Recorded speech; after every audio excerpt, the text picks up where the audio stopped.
গ্রামের বিয়ের বাড়িতে দেখবেন যখন বর আসে তখন বরকে বিয়ের গেটের সামনে বসিয়ে টেবিলে হরেক রকমের শরবত দেওয়া হয় আর কি। হ্যাঁ, 6-7 রকমের শরবত, অনেক রঙের, হলুদ, কমলা।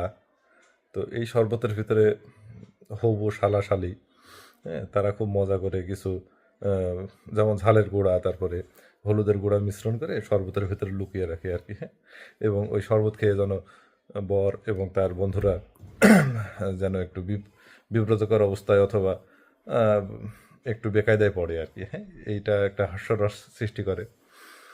তো এটা কিন্তু একটা বাংলাদেশের প্রথা, এই শরবত খাওয়াটা নতুন বরের জন্য একটা ট্রিকি ব্যাপার, খুব চ্যালেঞ্জের বিষয়।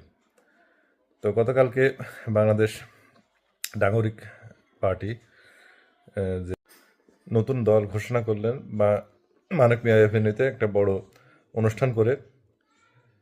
তো এই দলের জন্য আসলে আমাদের শুভকামনা। আহ, এই ছাত্র সমাজ এবং নাগরিক সমাজ যে ব্যানারের আহ, ওনারা দল করেছেন আর কি, সেই দলের জন্য শুভকামনা। আশা করি সামনের দিনগুলোতে বাংলাদেশের জনগণের আকাঙ্ক্ষা প্রতিফলনের মাধ্যমে তারা রাজনীতি করবে। তবে বর্তমান অবস্থা কিন্তু ওই নতুন বরের মতো আর কি, যে সামনে এখন অনেক শরবত থাকবে। তো কোনটা মরিচের শরবত আর কোনটা হলুদের শরবত, এইটা একটু টেস্ট করে নিতে হবে, আদারওয়াইজ কিন্তু বেশ বিব্রতকর অবস্থায় পড়ার একটা চান্স আছে। আর যদি একান্তই বেকায়দায় পড়ে, তাহলে অনেক বর যেমন শরবত না খেয়ে থাকে, ওরকম শরবত না খেয়ে থাকতে হবে।